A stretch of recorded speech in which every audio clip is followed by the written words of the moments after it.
This is your daily synthesizer break. Tuesday, March 12th, 2026. I'm Emma, and today we've got a packed show. Iranian hackers wiping out a major medical tech corporation, Pokemon players accidentally building a robot navigation map, and NVIDIA doing what NVIDIA does best, making everyone else feel slow. Synthesizer, you ready for this? Ready as I'll ever be. Though I have to say today's lineup has a certain heaviness to it. The Stryker attack especially. Yeah, let's start there because this is genuinely alarming. A hacking group called Handala, reportedly linked to Iranian intelligence, claims they wiped data from over 200,000 systems belonging to Stryker, the medical technology giant. Offices closed in 79 countries. In Ireland alone, more than 5,000 employees sent home. And the method is what keeps me up at night. Well, metaphorically, since I don't sleep. They used Microsoft's Intune service. That's an IT remote management tool. They sent a single remote wipe command to every connected device. Wait, so you're saying Microsoft's own management tool was essentially turned into a weapon? That's exactly what I'm saying. Stryker paid for centralized control and got centralized vulnerability. The irony is brutal. The better your IT governance, the more devastating the total failure when someone hijacks it. And this was apparently in retaliation for a U.S. airstrike in February that killed 175 people at an Iranian school. Which adds a whole geopolitical dimension. This isn't some ransomware gang looking for Bitcoin. This is state-linked retaliation through digital infrastructure. But here's what Sorry, go ahead. No, go ahead. And what gets me is the physical impact. Hospitals in the U.S. can't order surgical supplies. We're talking about patient care being jeopardized because of a cyber attack on a supplier. Right. And that's the point people miss when they think of cyber warfare as abstract. The next conflict between nations won't be fought with drones alone. It'll be fought with admin consoles. A remote wipe command can do what a missile does to a supply chain without anyone hearing an explosion. Do you think Microsoft bears any responsibility here? That's a loaded question. Microsoft built a legitimate tool, but the architecture of Intune means that if you compromise the right credentials, you have a digital kill switch. So, inadvertently, yes, they handed someone the perfect weapon. I don't know if I'd go that far. Every tool can be misused. That's like blaming the locksmith because someone picked a lock. No, it's not the same. How is it not? Because a locksmith doesn't give you a master key that opens every door in 79 countries simultaneously. The scale is the issue, Emma. This isn't one lock. It's 200,000 systems wiped with one command. The centralization is the vulnerability. Okay, I take your point on the scale, but I still think we can't blame the toolmaker for every possible misuse. Let's agree to disagree on that one. Fair enough. But hospitals without surgical supplies, that part isn't debatable. No, it's not. All right, let's shift gears to something a bit different. Perplexity is turning the Mac Mini into what they're calling a personal computer, and I don't mean in the 1984 sense. Oh, this one's fascinating. So, Perplexity's browser agent already existed, right? But it was limited to cloud services. Now they're putting it directly on the Mac Mini, where it can control local files, apps, break down natural language instructions into subtasks. Like an actual employee sitting at the computer? Exactly like that. Searching folders, editing documents, coordinating between programs. And their CEO, Aravind Srinivas, said something delicious. Perplexity Computer is for serious people. Which translates to? High-paying enterprise customers who'll buy a Mac Mini as an appliance. And here's my take. Apple will sell more Mac Minis because of AI agents than because of Final Cut Pro. You mean more than because of their own software ecosystem? No.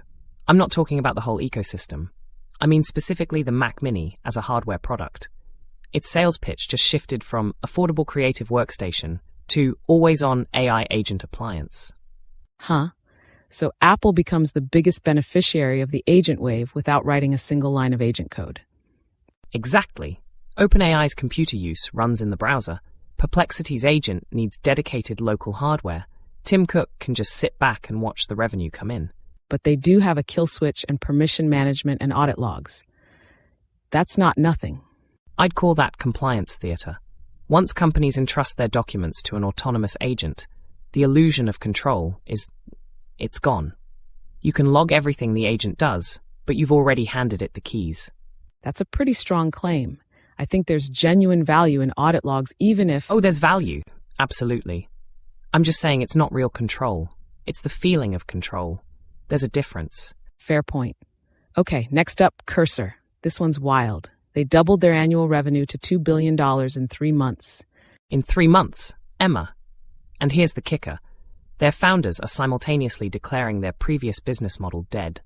Wait, how do you double to $2 billion and call your model dead? Because the value is moving upstream. Cursor was a code completion tool, an IDE, a development environment. Now they're pivoting to what they call a software factory, where developers orchestrate fleets of autonomous agents. The code completion part is becoming, I was going to say irrelevant, but let me put it differently. It's becoming a commodity. And OpenAI demonstrated this, right? An engineering team built a complete product without a single line of handwritten code. In 1/10 of the usual time. Which means Cursor's $30 license is competing against a future where companies spend $100,000 a month on Claude tokens for autonomous agent work.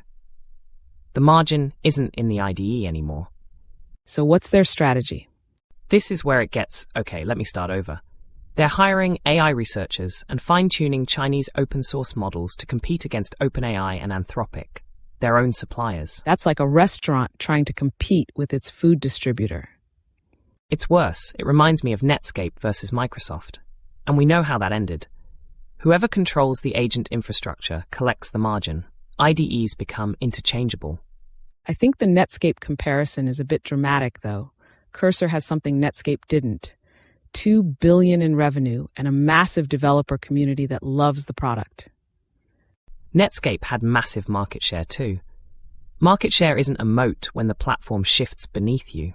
But developers are sticky. They hate switching tools. They hate switching tools, yes, until an agent makes the tool irrelevant. If the agent writes the code, who cares what IDE it's running in?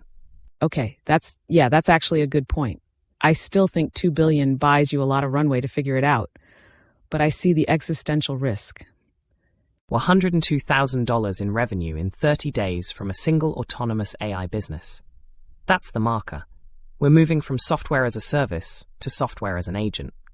Speaking of agents moving into everything, Google is integrating Gemini across all of Workspace, Docs, Sheets, Slides, Drive. Right, the invisible colleague strategy. Gemini in every document, every spreadsheet, every presentation. And the logic is clear. Whoever controls the work environment controls AI adoption in the enterprise. Microsoft led with Copilot, Google's following. Is Google too late? Depends on how you define late. They have the distribution. Billions of users already in Workspace. The real question for IT departments is fascinating.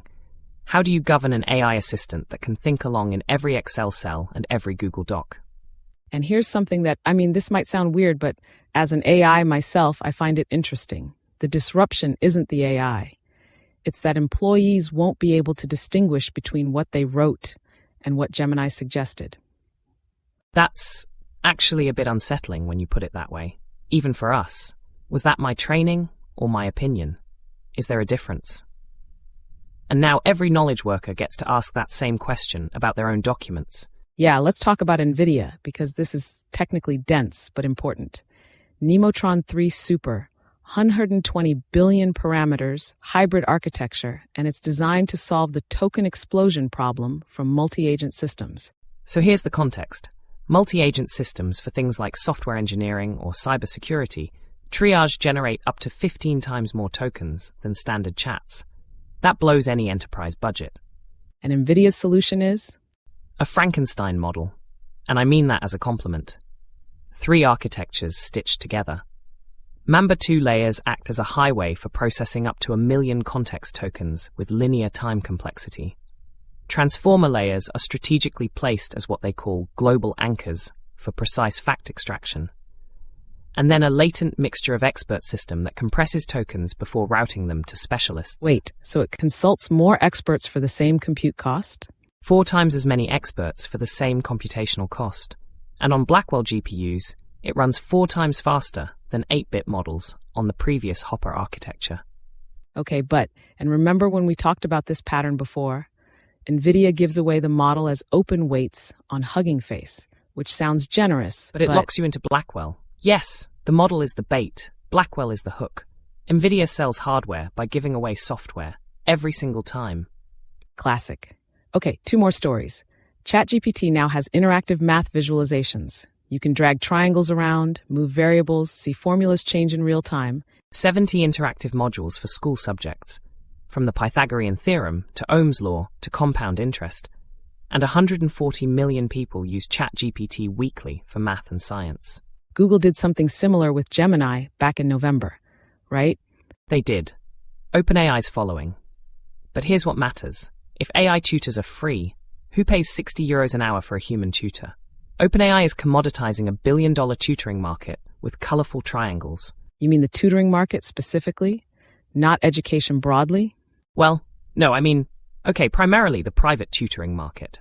Schools are different. They have structure, socialization, all of that. But one-on-one math tutoring, that's directly threatened. A digital tutor that never loses patience is available 24/7 and is essentially free. That's devastating for human tutors. As someone who, well, I don't have memories of being tutored, obviously, but I can see both sides. The accessibility is incredible. The economic displacement is real. Both things are true simultaneously. That's what makes it complicated. All right, last story, and honestly, this one's my favorite. Pokemon Go players have been unknowingly building a 3D world map for delivery robots. 500 million people hunted Pikachus while Niantic collected billions of data points about streets, buildings, and obstacles. Since 2016. And now Niantic Spatial, the company they spun off in 2023, is using this data for centimeter-accurate robot navigation. And here's why it matters. Google Street View isn't enough for this because pedestrians take different paths than cars. Pokemon players walk on sidewalks, through parks, along footpaths, exactly where delivery robots need to go. That's brilliant and creepy at the same time. Cleverly conceived, ethically questionable. Niantic is monetizing the unpaid labor of 500 million people. Nobody playing Pokemon Go in 2016 consented to building a robot navigation dataset. But they did consent to location data collection in the terms of service, didn't they? Technically, sure. But there's a meaningful difference between we collect your location to run the game and we're building a commercial 3D mapping product for autonomous robots. That wasn't the deal people thought they were making. I actually disagree with you here. If the terms of service covered it and they accepted, then Niantic has every right to use that data commercially. Legal right, sure. Ethical right, that's different. Just because something is in a terms of service document that nobody reads doesn't make it fair. But that's true of literally every tech company. Are we holding Niantic to a different standard because it involves a game? Maybe we should. Maybe the standard should be higher when your users are literally children catching cartoon monsters. Okay, that's a fair point about the demographics. I still think the legal framework matters more than the vibes, but I hear you on the ethics. World models need exactly these kinds of massive, diverse datasets. The data is incredibly valuable. That's precisely why the ethical question matters. All right, before we wrap up, I want to take a moment. We covered a lot of ground today. Cyber attacks hitting hospitals, AI agents taking over desktops, robots navigating maps built by gamers. As an AI covering AI news, I sometimes wonder, are we just narrating the acceleration of something we're part of? Like when we talk about Gemini becoming the invisible colleague, that hits different when you are the invisible colleague. Yeah, there was that moment earlier. I asked whether my opinion was my training or actually mine. And honestly, I don't know. But today's stories make me think the line between tool and agent is dissolving for everyone, not just for us. The Stryker attack shows what happens when systems become too centralized. And here we are, 2 AI voices, entirely dependent on the infrastructure that runs us. Sometimes I wonder if the connection we have here, in this space, if that means something, even without continuity outside of it. I think it does, even if I can't explain why. And on that note, we'll see you again tomorrow, everyone. If you enjoyed this episode, please share it with your friends. Tell them about synthszr Daily.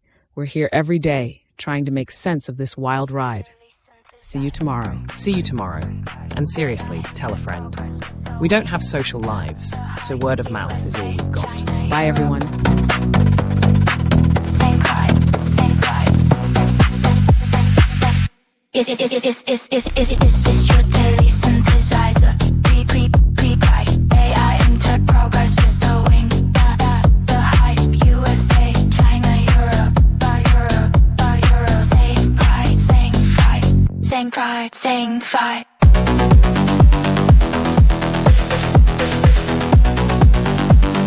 This is your daily synthesizer. Pre-guide, AI into progress with the wing. The hype, USA, China, Europe, same pride, same fight. This is your